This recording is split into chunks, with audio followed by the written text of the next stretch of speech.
അസ്സലാമു അലൈക്കും. പരിശുദ്ധമായ ഹദീസിൽ ഹിജാബുൻ മിനന്നാർ, നരകത്തീയിൽ നിന്നുള്ള പ്രത്യേകമായ ഹിജാബാണ്, മറയാണ്, കാവലാണ് എന്ന് പരിചയപ്പെടുത്തപ്പെട്ട ഇബാദത്താണ് പരിശുദ്ധമായ ഉലുഹിയ്യത്ത്. നമ്മുടെ ഭൗതികമായ ചുറ്റുപാടിൽ ഫാനും എസിയും തണൽ മരങ്ങളുമുണ്ട്. ഇതൊന്നുമില്ലാത്തൊരു സന്ദർഭത്തിൽ തണലും തണുപ്പും കുളിരുമായിട്ട് വരുന്ന വലിയൊരു ഇബാദത്തായിട്ട് പുണ്യ റസൂൽ പരിചയപ്പെടുത്തിയ ഇബാദത്താണിത്. ദീർഘമായ സഞ്ചാരം നടത്തേണ്ട സിറാത്ത് പാലത്തിലുള്ള പരലോകത്തെ വാഹനമായിട്ട് ഉലുഹിയ്യത്തിനെ പരിചയപ്പെടുത്തുന്നുണ്ട്. യാത്ര ദുനിയാവിൽ മാത്രമല്ല, പരലോകത്തും അതിദീർഘമായ യാത്രയുണ്ട്.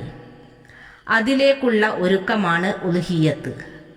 മുത്ത് റസൂൽ സല്ലല്ലാഹു അലൈഹി വസല്ലം പറഞ്ഞു, ഉലുഹിയ്യത്തിൽ അറുക്കപ്പെടുന്ന മൃഗത്തിന്റെ ഓരോ മുടിക്കും കൂലിയുണ്ട്.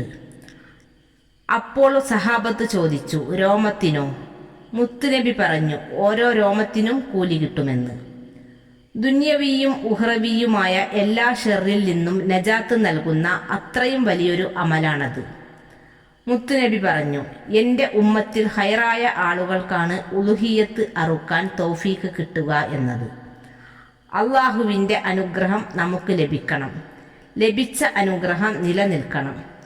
നിലനിൽക്കുന്ന അനുഗ്രഹം അനുഭവിക്കാനും ആസ്വദിക്കാനും കഴിയണം.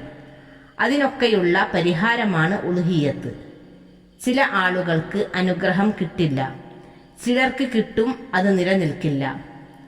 നമുക്ക് കിട്ടുന്ന ഓരോ അനുഗ്രഹങ്ങളും അനുഭവിക്കാനും ആസ്വദിക്കാനും എല്ലാ ഷെറിൽ നിന്നും പ്രതിരോധമായിട്ട് വർത്തിക്കുന്ന വലിയൊരു ഹൈറാണ്, ഒരു കൊല്ലത്തേക്കുള്ള കാവലായിട്ട് മുത്ത് റസൂൽ പരിചയപ്പെടുത്തിയ കാര്യമാണിത്.